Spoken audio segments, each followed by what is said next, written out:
Hello दोस्तों, कैसे हो आप लोग। आई होप आप सभी अच्छे और मजे में होंगे। मेरा नाम भारती। आज की इस वीडियो में हम लोग क्या पढ़ने वाले हैं। आज की इस वीडियो में हम लोग क्लास 11 जूलॉजी का टॉपिक है जिसका नाम है फ्रॉग। देखिए, स्ट्रक्चरल एंड ऑर्गेनाइजेशन में दो टॉपिक आते हैं। एक टिश्यू के बारे में पढ़ाया जाता है और एक फ्रॉग के बारे में पढ़ाया जाता है। तो हम लोग फ्रॉग में किस चीज के बारे में समझने वाले, तो रेस्पिरेटरी सिस्टम के बारे में समझने वाले। हम अपना रेस्पिरेटरी सिस्टम नहीं, फ्रॉग के रेस्पिरेटरी सिस्टम के बारे में पढ़ेंगे हम लोग। क्यों? क्योंकि ये सिलेबस में दिया गया है। तो देखो, हम लोग किस चीज से रेस्पिरेशन करते हैं। हम लोग जानते हैं कि हमारे पास लंग्स प्रेजेंट है, ठीक है, तो हम लोग लंग्स के थ्रू अपना रेस्पिरेशन करते हैं। बट फ्रॉग में क्या होता है, तो फ्रॉग में भी सेम ही होता है। फ्रॉग के पास भी लंग्स रहते हैं और फ्रॉग भी लंग्स के थ्रू रेस्पिरेशन करता है। बट फ्रॉग हम लोगों से कहीं आगे रहता है इस रेस्पिरेशन में। क्यों? क्योंकि देखो, हम लोग जानते हैं कि फ्रॉग क्या एक एम्फीबिया है और एम्फीबिया डुअल लाइफ जीती है। डुअल लाइफ कहने का मतलब कि जो वाटर में भी रहते हैं और सॉइल पर भी, लैंड के ऊपर भी रहते हैं, उसको कहते हैं डुअल लाइफ। और फ्रॉग एक ऐसा ही कह सकते हैं कि एक ऐसा ही एनिमल है जो कि जो कि पानी में भी रहते हैं और जमीन पर भी रहते हैं। बट क्वेश्चन ये आता है कि ऑब्वियसली पानी में अगर कोई रहता है तो वो दूसरी चीज से रेस्पिरेशन करेगा, जो अगर लैंड पर रहेगा वो दूसरी चीज से रेस्पिरेशन करेगा। तो फ्रॉग क्या लंग्स से ही पानी में भी रेस्पिरेशन करती है और लैंड पर भी? तो नहीं, फ्रॉग के पास बहुत सारे ऐसे ऑर्गन्स होते हैं। ऑर्गन्स नहीं भी रहते हैं तो उनका स्किन वगैरह जो होती है वो सब एक ऑर्गन का काम करती है और उसके थ्रू वो क्या करते हैं, रेस्पिरेशन करते हैं। ठीक है, तो सबसे पहले लंग्स कैसा होता है फ्रॉग में। एक फ्रॉग का अगर लंग्स देखें तो हम लोग जानते हैं लंग्स से बनेगा कुछ कुछ ऐसा ही लंग्स रहेगा। ठीक है, कुछ ऐसा ही लंग्स रहता है, जैसा हमारे में लंग्स रहता है वैसे ही इस फ्रॉग में भी लंग्स रहता है। ठीक है, ये क्या होता है, इलोंगेटेड रहता है और कैसा रहता है, पिंकिश कलर का रहता है। पिंक कलर का थोड़ा सा ये लंग्स दिखता रहता है। और ऑब्वियसली लंग्स एक सैक लाइक स्ट्रक्चर होता है, एक थैले के जैसा दिखता है। ठीक है, तो बस इसी के बारे में हम यहाँ पर लिख देते हैं। ये है क्या? ये है लंग्स। तो lungs of frog is elongated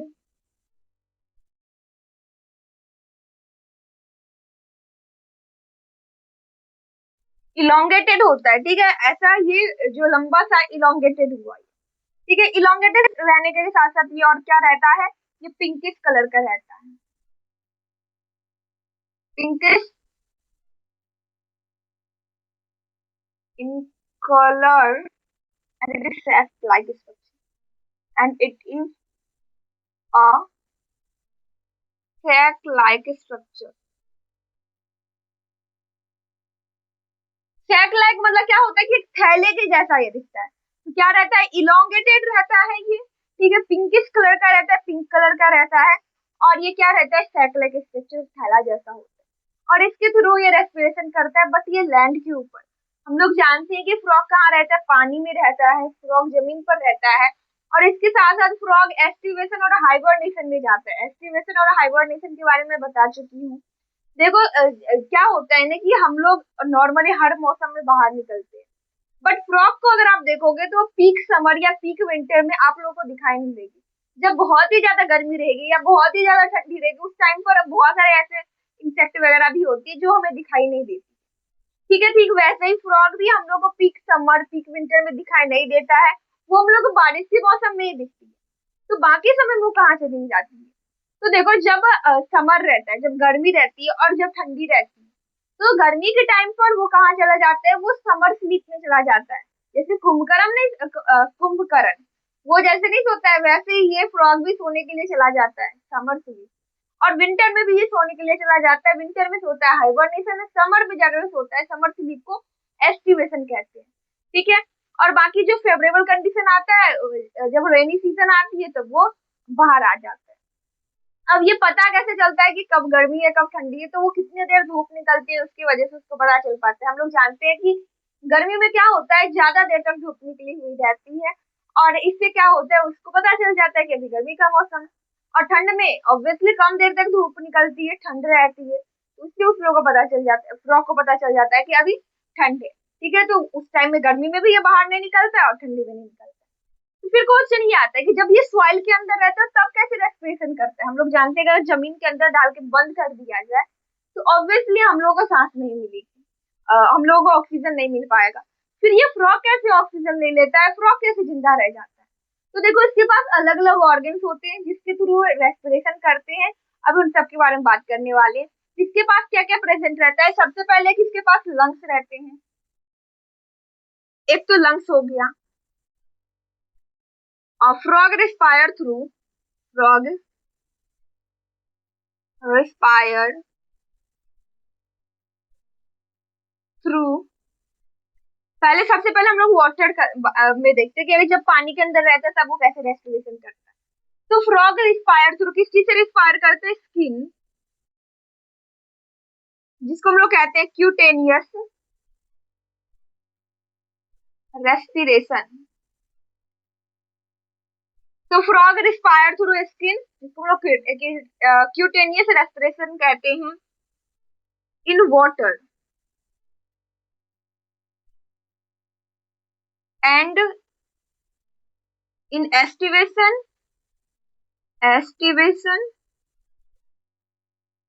and hibernation.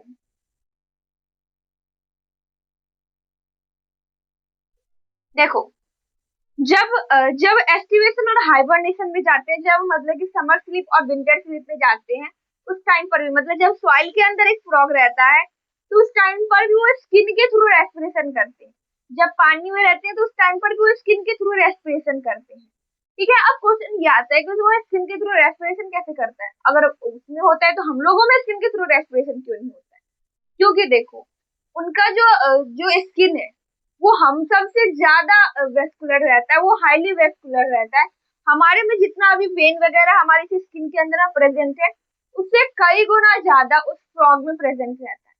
और इसी की वजह से क्या होता है कि जब वो पानी में रहता है ना तो डिफ्यूजन के थ्रू हम लोग जानते हैं कि वाटर के अंदर ऑक्सीजन रहती है, और वो क्या करता है, ऑब्वियसली वाटर के अंदर ऑक्सीजन डिसॉल्व रहती है तो वो क्या करता है कि उनका जो स्किन है वो डिफ्यूजन का काम करते हैं, और वो जो ऑक्सीजन होता है वो डिफ्यूज हो करके उसके बॉडी के अंदर चला जाता है और उसके बॉडी में हाईली वेस्कुलर रहता है। और डायरेक्ट क्या कह सकते हैं कि ब्लड में वो जो ऑक्सीजन होता है वो मिल जाता है। तो कुछ ऐसे करके जब वो एक फ्रॉग वाटर में रहता है तब वो रेस्पिरेशन करता है। ठीक ऐसे ही जब कोई फ्रॉग एस्टिवेशन या हाइबरनेशन में गया रहता है तो उस टाइम पर भी वो स्किन के थ्रू ही रेस्पिरेशन कर रहता है। अगेन उसका बॉडी हाइलोवेस्कुलर रहता है। वो सॉइल के अंदर, हम लोग जानते हैं जमीन के अंदर में वो बोरोस बना करके, गड्ढे बना करके, बिल बना करके उसमें छिपा हुआ रहता है। तो उससे क्या होता है, हम लोग जानते हैं कि सॉइल के अंदर भी रहता है ऑक्सीजन। तो वो सॉइल के अंदर जो ऑक्सीजन रहता है उसको वो अपने स्किन के थ्रू लेता है और फिर उससे वो रेस्पिरेशन करता है। देखो जब फ्रॉग स्किन के थ्रू रेस्पिरेशन करता है तो वैसे रेस्पिरेशन को हम लोग क्या कहते हैं, क्यूटेनियस रेस्पिरेशन कहते हैं। क्या कहते हैं, क्यूटेनियस रेस्पिरेशन कहते हैं। आई होप कि आप लोगों को समझ में आ गया होगा। मैं एक बार फिर से बता देती हूँ कि देखो जब कोई फ्रॉग एक्टिवेशन या हाइबरनेशन में गया हुआ रहता है तब वो स्किन के थ्रू रेस्पिरेशन करता है। करता कैसे है, तो हम लोग जानते हैं कि सॉइल के अंदर क्या होता है, ऑक्सीजन होता है। हम लोग अगर जमीन के अंदर दफना दिया जाए तो हम लोग ऑक्सीजन नहीं ले पाएंगे। बट फ्रॉग के केस में क्या होता है कि उसका स्किन हाईली वेस्कुलर होता है और वहां पर सॉइल में जो ऑक्सीजन रहते हैं वो डिफ्यूजन के थ्रू उसके बॉडी के अंदर चले जाते हैं। और हम लोग जानते हैं उसका जो स्किन होता है, स्किन बहुत ही ज्यादा वेस्कुलर रहता है और इससे वो सारा ऑक्सीजन का उस ब्लड वेसल्स के थ्रू उनके पूरे बॉडी में फैल जाता है। तो कुछ ऐसे करके हाइबरनेशन एस्टिवेशन वो रेस्पिरेशन करते हैं। ठीक है, ऐसे ही जब कोई फ्रॉग वाटर में रहता है तो वाटर में जब फ्रॉग रहता है तो अगेन उसका बॉडी हाईली वेस्कुलर रहता है और जो वाटर रहता है उसमें ऑक्सीजन डिसॉल्व रहता है। तो ऑक्सीजन डिफ्यूज होकर के उसकी बॉडी में जाती है, बॉडी हाईली वेस्कुलर रहता है, ब्लड वेसल्स के थ्रू ऑक्सीजन पूरे ब्लड में फैल जाती है। तो इसी तरीके से फ्रॉग क्या होता है, रेस्पिरेशन करता है जब वो एस्टिवेशन, हाइबरनेशन या पानी के अंदर रहता है। पर देखो एक बात बता देती हूँ कि जब एक फ्रॉग पानी में रहता है तो फ्रॉग पानी को पीता नहीं है। हम लोग जानते हैं कि फ्रॉग पानी में रहता है बट फ्रॉग पानी में रहने के बाद भी वो पानी नहीं पीता। अगर आप मछलियों को देखते होंगे तो मछली के पास क्या होता है, गिल्स होता है, और वो गिल्स के थ्रू क्या करते हैं, रेस्पिरेशन करते हैं। तो वो पहले वाटर को लेते हैं और वाटर में से वो क्या करते हैं, उसका ब्लड वेसल वाटर से वो डिफ्यूज करवाते हैं ऑक्सीजन को। बट फ्रॉग के केस में ऐसा नहीं होता है, फ्रॉग का स्किन ही डिफ्यूजन करवाता है। वो फ्रॉग पानी में रहने के बाद भी और पानी में जब नहीं रहता, मतलब जब वो लैंड पर रहता है, तो किसी भी केस में फ्रॉग जो है वो वाटर पीता नहीं, मतलब कि फ्रॉग पानी को नहीं पीता, भले वो पानी में रहे या ना रहे। आई होप कि आप लोगों को समझ में आ गया होगा। बट क्वेश्चन ये आता है कि अब लैंड पर कैसे रेस्पिरेशन करते हैं। ठीक है, तो अभी जस्ट हम लोग देखने वाले हैं कि लैंड पर एक फ्रॉग कैसे रेस्पिरेशन करता है। तो देखो, जब हम लोग लैंड पर रहते हैं तो हम लोग जानते हैं कि हम लोग लंग्स के थ्रू रेस्पिरेशन करते हैं। ठीक वैसे भी फ्रॉग भी जब लैंड पर रहता है तो वो लंग्स के थ्रू रेस्पिरेशन करता है। बट लंग्स के बाद भी वो स्किन के थ्रू भी रेस्पिरेशन करता है, और उसके पास बकल कैविटी होती है। तो फ्रॉग बकल कैविटी के थ्रू, लंग्स के थ्रू और स्किन के थ्रू, इस तीनों के थ्रू वो लैंड पर रेस्पिरेशन करता है। तो देखो, अगर ऑनलाइन देखे जमीन पर किस चीज से रेस्पिरेशन करता है एक फ्रॉग, तो वो लंग्स के थ्रू भी करता है, बकल कैविटी के थ्रू भी करता है, और स्किन के थ्रू भी करता है। स्किन के थ्रू डिफ्यूजन के थ्रू होता है। बकल कैविटी में कैसी होता है, तो देखो नॉस्ट्रिल होती है उसके पास, उसके बारे में, नॉस्ट्रिल के बारे में हम लोग पढ़ रखे थे जब हम लोग फ्रॉग की मॉर्फोलॉजी देख रहे थे। तो हमारे जैसे उनके पास भी वन पेयर नॉस्ट्रिल होती है। तो नॉस्ट्रिल से एयर कहा जाता है बकल कैविटी में जाता है। तो पहले बकल कैविटी से जितना रेस्पिरेशन करना रहता है उतना होता है, बाकी एयर लंग्स में जाती है और लंग्स के थ्रू फिर रेस्पिरेशन होता है। तो अभी उसी के बारे में हम लोग देखने वाले हैं। देखो, अगर आप फ्रॉग को देखोगे ना, तो यहाँ पर फ्रॉग के नीचे यहाँ पर ना व्हाइट कलर का पार्ट होता है जो ऐसे बार बार ऐसे हिलती रहती है, और वो क्या होता है ना, वही होता है उसका बकल कैविटी। तो जब वो लैंड पर रहती है तो वो एयर वहां पर बकल कैविटी में पहले स्टोर हो जाता है, और उसके थ्रू वो रेस्पिरेशन होता है। वो बकल कैविटी जो होती है ना उसकी, वो भी काफी ज्यादा वेस्कुलर होती है, वो भी हाईली वेस्कुलर होता है। तो पहले उसके थ्रू रेस्पिरेशन होती है। और हम लोग जानते हैं कि बकल कैविटी के बाद फेरिंग्स आती है, उसके बाद क्या आता है कि लंग्स आता है। तो बट हम लोग जो रेस्पिरेटरी सिस्टम देखेंगे तो फेरिंग्स को तो देखेंगे नहीं। तो बकल कैविटी के बाद जो बाकी जो ऑक्सीजन, बाकी जो एयर रहता है वो उसके लंग्स में चला जाता है, और उसके बाद क्या होता है कि लंग्स के थ्रू भी रेस्पिरेशन होती है। और लैंड फ्रॉग रिस्पायर थ्रू किस किस के थ्रू करता है, तो पहले स्किन, और क्या होगा, buckle cavity, buccal cavity and lungs. देखो, हम लोग ये अभी कुछ दिन पहले मैं बताई थी कि जब स्किन के थ्रू रेस्पिरेशन होती है तो हम लोग उसको कहते हैं क्यूटेनियस रेस्पिरेशन कहते हैं। ठीक वैसे ही जब फ्रॉग लंग्स के थ्रू रेस्पिरेशन करता है तो हम लोग उसको क्या कहते हैं, पल्मोनरी रेस्पिरेशन कहते हैं। तो लंग्स से इसको हम लोग क्या कहते हैं, पल्मोनरी रेस्पिरेशन।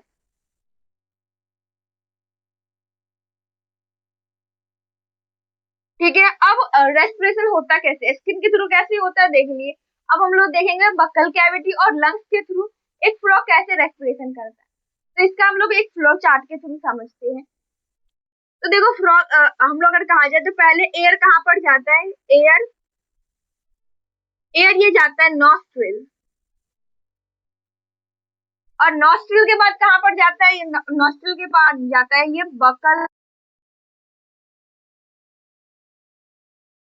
अगर बकल कैविटी से जो रेस्पिरेशन नहीं हुआ वो कहाँ पर चला जाएगा, वो एयर चला जाएगा लंग्स, और फिर लंग्स के थ्रू रेस्पिरेशन होगा।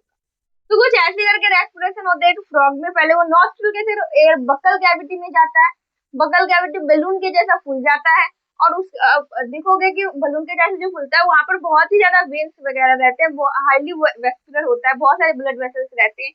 और वहां पर भी क्या होता है कि जो भी ऑक्सीजन जाना रहता है वो ऑक्सीजन चला जाता है, बाकी जो एयर रहते हैं वो एयर लंग्स में जाता है, और फिर लंग्स भी ऑब्वियसली लंग्स के थ्रू तब रेस्पिरेशन होती है।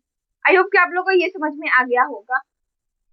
ठीक है, तो अब हम लोग क्या देखने वाले हैं कि देखो, ये फ्रॉग जो होता है हम लोग ये देख ले कि स्किन के थ्रू रेस्पिरेशन करता है। ठीक है, उसके बाद क्या होता है, बकल कैविटी के थ्रू रेस्पिरेशन करता है। अब देखो, ये जो बकल कैविटी होता है ना, ये क्या होता है, सेक्सुअल डायमॉर्फोसिस होता है। सेक्सुअल डायमॉर्फोसिस कहने का मतलब ये सेपरेट करता है मेल फ्रॉग को और फीमेल फ्रॉग को। वैसे इसके बारे में हम लोग रिप्रोडक्टिव सिस्टम के बारे में जब पढ़ेंगे वहां पर भी बताऊंगी कि सेक्सुअल डायमॉर्फोसिस मतलब कि एक मेल फ्रॉग और फीमेल फ्रॉग में क्या क्या डिफरेंस है। तो देखो उसके पास बकल कैविटी जो होती है, वो बकल कैविटी जो फूलती रहती है, वो सिर्फ और सिर्फ मेल फ्रॉग में रहता है, फीमेल फ्रॉग में ऐसा नहीं होता है। अगर आप देखो कि बारिश के टाइम में जब टटर का आवाज आते रहता है, फ्रॉग जो निकालती है, तो वो सिर्फ मेल फ्रॉग करता है, फीमेल फ्रॉग ऐसे टटर का आवाज नहीं निकालती, वो सिर्फ मेल फ्रॉग करता है। तो पहला ये हो गया, उसके थ्रू ये क्या होता है कि एक मेल फ्रॉग फीमेल फ्रॉग से डिफरेंट होता है। दूसरा क्या होता है कि दूसरा हम लोग पढ़े थे कि जब हम लोग मॉर्फोलॉजी पढ़ रहे थे फ्रॉग के बारे में, तो वहाँ हम लोग उसको फोर लिम्स और हाइंड लिम्स के बारे में पढ़े थे। ठीक है, तो देखो फोर लिम्स जो होती है, फोर लिम्स में क्या प्रेजेंट रहता है, फोर लिम्स में यहाँ पर एक कॉपुलेटरी पैड प्रेजेंट रहता है, जो कि सिर्फ और सिर्फ किसमें होता है, वो सिर्फ और सिर्फ मेल में होता है, फीमेल में नहीं होता है। ठीक है, तो ये भी एक डिफरेंस है मेल फ्रॉग में और फीमेल फ्रॉग में। आई होप कि आप लोगों को समझ में आ गया होगा, और इस टॉपिक के बारे में हम लोग नहीं लिखे हैं, तो इसके बारे में भी लिख लेते हैं। सेक्सुअल डायमॉर्फोसिस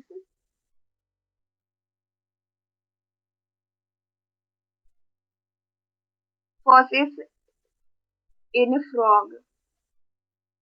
तो बकल कैविटी,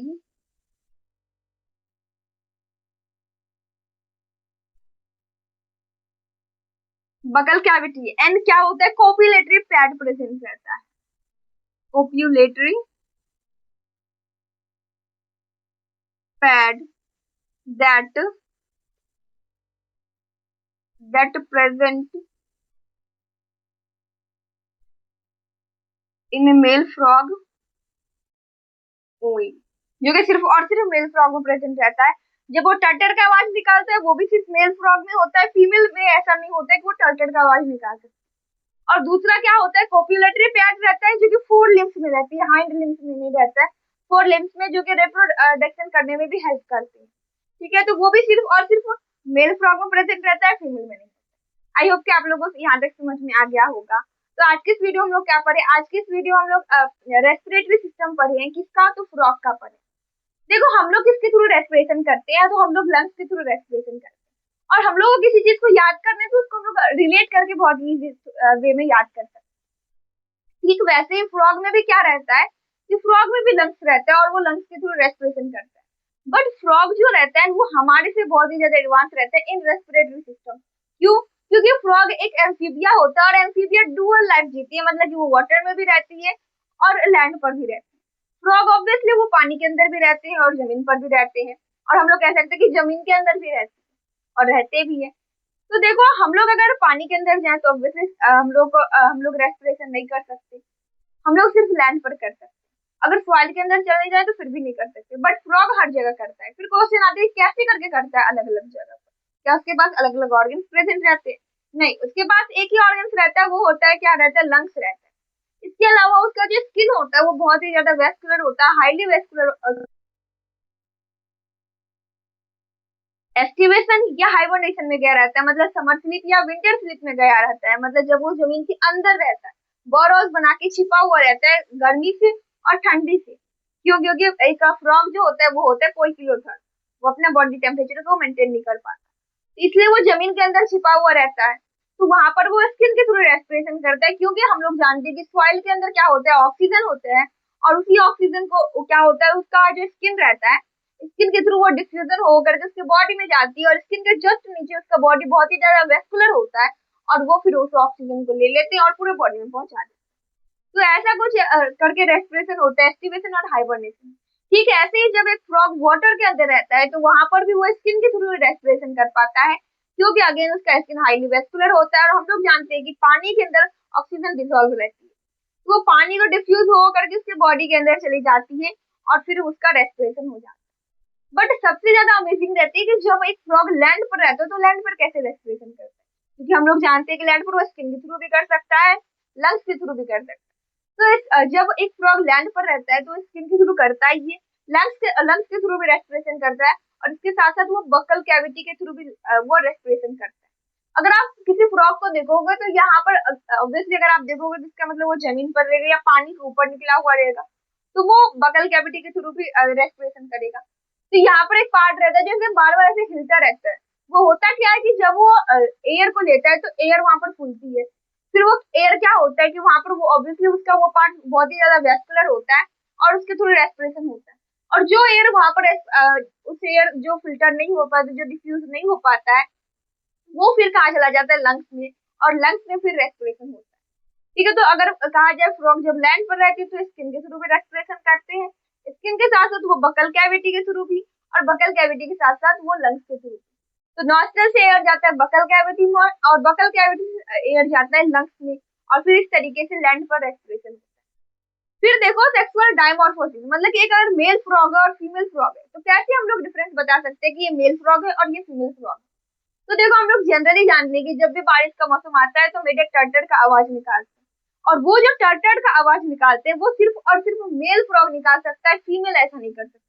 ठीक है, सिर्फ मेल फ्रॉग वो टर्टर का आवाज निकालता है। तो पहला तो ये डिफरेंस हो गया। और दूसरा क्या डिफरेंस है, उसके फोर लिम्स में क्या रहता है, कोपुलेटरी पैड रहते हैं, जो कि सिर्फ और सिर्फ मेल फ्रॉग में प्रेजेंट रहता है, और जो कि रिप्रोडक्शन में हेल्प करते हैं, फीमेल में ऐसा नहीं रहता। तो ये दो डिफरेंस हो गया, क्या हो गया, तो ये सेक्सुअल डायमॉर्फोसिस जो एक मेल फ्रॉग को फीमेल फ्रॉग से डिफरेंट अलग बताता है, वो क्या है, एक कॉपुलेटरी पैड। और दूसरा क्या होता है, एक कॉपुलेटरी पैड हो जाता है, और दूसरा क्या होता है, कॉपुलेटरी पैड के साथ साथ बकल कैविटी का वो जो साउंड निकालता है वो हो जाता है। आई होप कि आप लोग को यहाँ तक समझ में आ गया होगा। तो इसी के साथ हमारा वीडियो होता है खत्म। अगर वीडियो आप लोग यूजफुल रहा होगा तो प्लीज वीडियो कर दीजिएगा एक लाइक, और हमारे चैनल कर दीजिएगा सब्सक्राइब। Thanks for watching.